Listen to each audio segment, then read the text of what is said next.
महाभारत काल में भीम के पौत्र और घटोत्कच के पुत्र बर्बरिक बचपन से ही अत्यंत पराक्रमी और तेजस्वी थे। उन्होंने मां दुर्गा की कठिन तपस्या करके उनसे 3 अमोघ बाण प्राप्त किए थे, ऐसे बाण जो कभी चूकते नहीं थे। साथ ही अग्निदेव से उन्हें एक दिव्य धनुष भी प्राप्त हुआ था। उनके पास इतनी शक्ति थी कि अकेले ही पूरे युद्ध का परिणाम बदल सकते थे। युद्ध में जाने से पहले उनकी मां मौरवी ने उनसे 2 वचन मांगे। पहला ये कि तुम युद्ध में उसी पक्ष की ओर से लड़ोगे जो हारने की स्थिति में होगा, और दूसरा ये कि रास्ते में कोई तुमसे कुछ भी मांगे तुम उसे मना नहीं करोगे। बर्बरिक ने मां के चरणों में सिर झुकाया और दोनों वचन स्वीकार कर लिए। युद्ध भूमि की ओर बढ़ते हुए वे कुरुक्षेत्र के पास एक पीपल के पेड़ के नीचे पहुंचे, जहां भगवान श्री कृष्ण ब्राह्मण वेश में उनका इंतजार कर रहे थे। ब्राह्मण ने उनसे बात करते हुए पूछा, वत्स, तुम किसके पक्ष से युद्ध लड़ने जा रहे हो? बर्बरिक ने उत्तर दिया, जिस पक्ष को कमजोर पाऊंगा उसी के पक्ष से लड़ूंगा। तब उन्होंने पूछा, तुम्हारे पास केवल 3 बाण हैं, क्या वे पूरे युद्ध के लिए काफी हैं?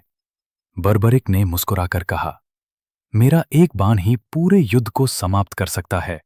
पहले बाण से मैं लक्ष्य चिन्हित करता हूं, दूसरे से उन्हें समाप्त करता हूं और तीसरे से उन्हें पुनः वापस भी ला सकता हूं। ब्राह्मण ने उसकी शक्ति को परखने के लिए कहा, अगर तुम्हारे बाण इतने अमोघ हैं तो इस पेड़ की सारी पत्तियों को एक ही बाण से भेद कर दिखाओ। बर्बरिक ने आंखें बंद की, साधना की और एक बाण चलाया। बाण ने पेड़ की सारी पत्तियों को भेद डाला।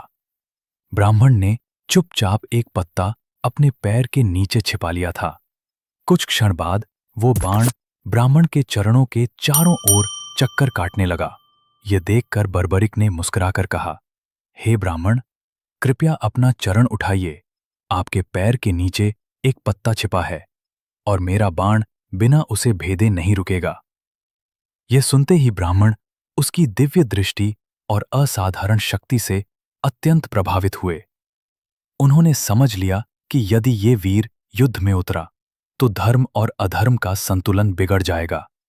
अब ब्राह्मण ने बर्बरिक से कहा, हे वीर, मैं तुमसे एक दान मांगता हूं, तुम्हारा शीश। बर्बरिक को अपनी मां का दूसरा वचन याद आया, रास्ते में कोई कुछ भी मांगे तो मना नहीं करना।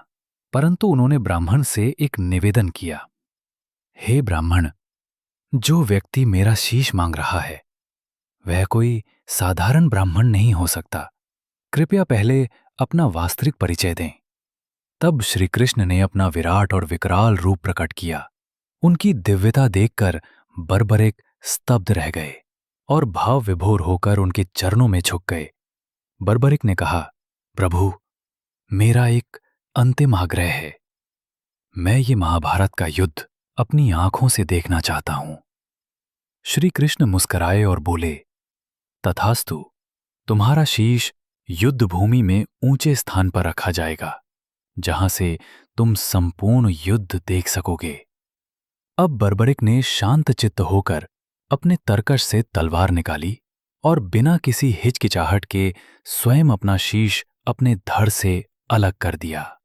श्री कृष्ण ने श्रद्धा से उनके शीश को अपने हाथों में लिया और उन्हें आशीर्वाद दिया, हे श्याम, कलयुग में तुम मेरे ही नाम में पूजे जाओगे। लोग तुम्हें खाटू श्याम के नाम से जानेंगे। जो भी सच्चे मन से तुम्हें पुकारेगा उसकी हर मनोकामना पूर्ण होगी।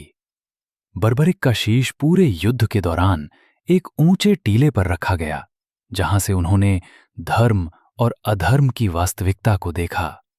समय बीता और बाद में वही शीश राजस्थान के खाटू गांव में प्रकट हुआ, जहां आज श्री खाटू श्याम जी का भव्य मंदिर स्थापित है।